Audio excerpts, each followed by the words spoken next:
Two parallel long wires carry current I1 and I2 with I1 greater than I2. When the currents are in the same direction, then the magnetic field midway between the wires is 10 mu Tesla.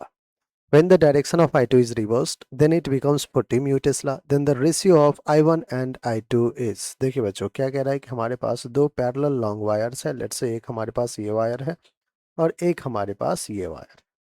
ठीक है.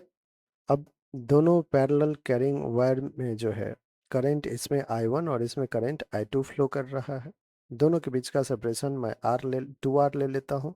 तो mid point क्या हो जाएगा, mid point पे एक P ले लेता हूँ जो कि आर डिस्टेंस पे दोनों वायर से. ठीक है.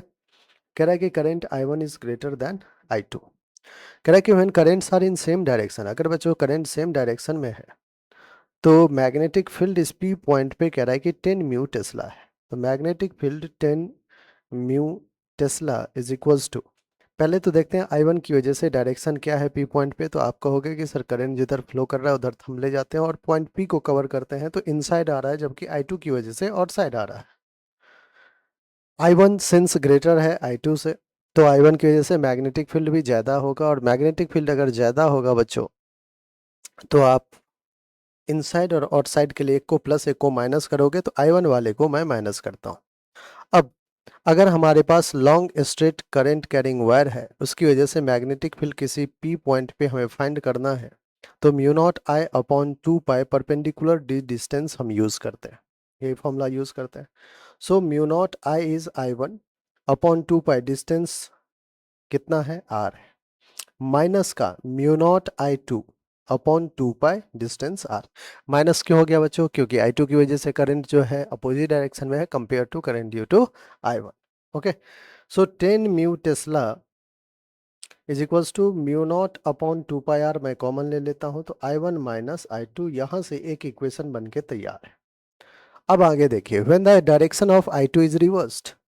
अब बच्चों अगर डायरेक्शन ऑफ I2 रिवर्स कर दोगे तो जो करंट की वजह से मैग्नेटिक फील्ड है उसका भी डायरेक्शन रिवर्स हो जाएगा, है ना. तो 40 mu tesla is equals to, again formula तो यही रहेगा, mu naught upon 2 pi R. मैं एक साथ लिख लेता हूँ. अब है बात कि सर I1 माइनस I2 हुआ था कब, जब हमारा मैग्नेटिक फील्ड का डायरेक्शन अपोजिट था. लेकिन बच्चों अब तो मैग्नेटिक फील्ड का डायरेक्शन भी सेम हो गया I1 as well as I2 की वजह से, तो आप सिंपली प्लस कर लोगे. ठीक है, बहुत बढ़िया. दो इक्वेशन बन के तैयार है बच्चों. हमें क्या फाइंड करना है, ratio of I1 upon I2. I1 upon I2 का रेशियो फाइंड करना है. मैं कहता हूं बच्चों इक्वेशन 2 को इक्वेशन 1 से डिवाइड कर लिया जाए. 40 mu tesla divided by 10 mu tesla cancel out, which is equals to mu naught upon 2 pi R. Mu naught upon 2 pi R cancel out.